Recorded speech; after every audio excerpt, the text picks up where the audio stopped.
ಇಂದು ತಾಲೂಕಿನಾದ್ಯಂತ 7,148 ವಿದ್ಯಾರ್ಥಿಗಳು ಎಸ್ಎಸ್ಎಲ್ಸಿ ಮೊದಲನೇ ಪರೀಕ್ಷೆ ಬರೆದರು. ರಾಯಬಾಗ ತಾಲೂಕಿನಾದ್ಯಂತ 20 ಕೇಂದ್ರಗಳಲ್ಲಿ 7,246ರಲ್ಲಿ 98 ವಿದ್ಯಾರ್ಥಿಗಳು ಗೈರು ಹಾಜರಾಗಿದ್ದು, 7,148 ವಿದ್ಯಾರ್ಥಿಗಳು ಶಾಂತಿ ಸುವ್ಯವಸ್ಥೆಯಿಂದ ಮೊದಲನೇ ದಿನದ ಪರೀಕ್ಷೆ ಬರೆದರು.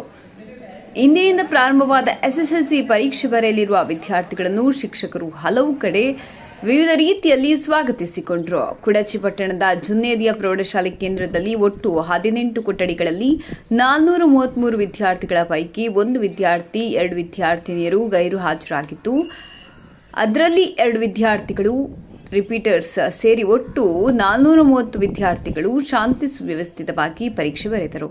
ಇನ್ನು ಸರ್ಕಾರಿ ಉರ್ದು ಪ್ರೌಢಶಾಲೆ ಪರೀಕ್ಷಾ ಕೇಂದ್ರದಲ್ಲಿ 12 ಕೊಠಡಿಗಳಲ್ಲಿ 306 ವಿದ್ಯಾರ್ಥಿಗಳ ಪೈಕಿ 1 ವಿದ್ಯಾರ್ಥಿ 2 ವಿದ್ಯಾರ್ಥಿನಿಗಳು ಸೇರಿ 3 ಜನ ಗೈರು ಹಾಜರಿದ್ದು, ಅದರಲ್ಲಿ 2 ಜನ ರಿಪೀಟರ್ಸ್ ಆಗಿದ್ದು, 153 ಗಂಡು 150 ಹೆಣ್ಣು ಸೇರಿದಂತೆ ಒಟ್ಟು 303 ವಿದ್ಯಾರ್ಥಿಗಳು ಹಾಜರಿದ್ದರು.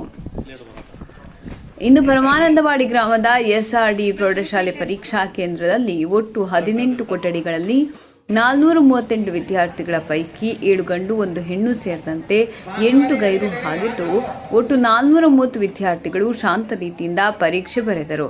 ತಾಲೂಕಿನಾದ್ಯಂತ ಪರೀಕ್ಷೆಯು ಸುಗಮ ನಿರ್ವಹಣೆಗೆ ಆಸನ ವ್ಯವಸ್ಥೆ, ಸಿಸಿಟಿವಿ, ವೆಬ್ಕಾಸ್ಟಿಂಗ್ ಸೇರಿದಂತೆ ಎಲ್ಲ ಮೂಲಭೂತ ಸೌಕರ್ಯಗಳು ಒದಗಿಸಲಾಗಿತ್ತು. ಪರೀಕ್ಷಾ ಕೇಂದ್ರಗಳ 200 ಮೀಟರ್ ವ್ಯಾಪ್ತಿಯಲ್ಲಿ ನಿಷೇಧಾಜ್ಞೆ ಜಾರಿಯಾಗಿದ್ದು, ಯಾವುದೇ ಅಕ್ರಮಗಳಿಗೆ ಅವಕಾಶ ನೀಡದಂತೆ ಬಿಗಿ ಪೊಲೀಸ್ ಭದ್ರತೆ ಒದಗಿಸಲಾಗಿತ್ತು.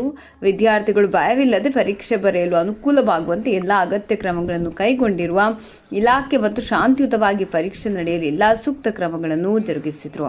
ಶಿಕ್ಷಣ ಸಂಯೋಜಕ ಮನೋಹರ್ ಪೂಜಾರಿ, ಕುಡಚಿ ಪಟ್ಟಣದ ಜುನ್ನೇದಿಯ ಪ್ರೌಢಶಾಲೆ ಕೇಂದ್ರ ಮುಖ್ಯಸ್ಥ ಐಎನ್ ಪಾಟೀಲ್, ಸರ್ಕಾರಿ ಉರ್ದು ಪ್ರೌಢಶಾಲೆ ಕೇಂದ್ರದ ಮುಖ್ಯಸ್ಥ ಬಾಳಪರವೇಶ, ಎಂಬಿ ವೇಗ, ಪರಮಾನಂದವಾಡಿ ಎಸ್ಆರ್ಡಿ ಪ್ರೌಢಶಾಲೆ ಕೇಂದ್ರ ಮುಖ್ಯಸ್ಥ ದೊಡ್ಡಣ್ಣವರ ಮಾಹಿತಿ ನೀಡಿದರು.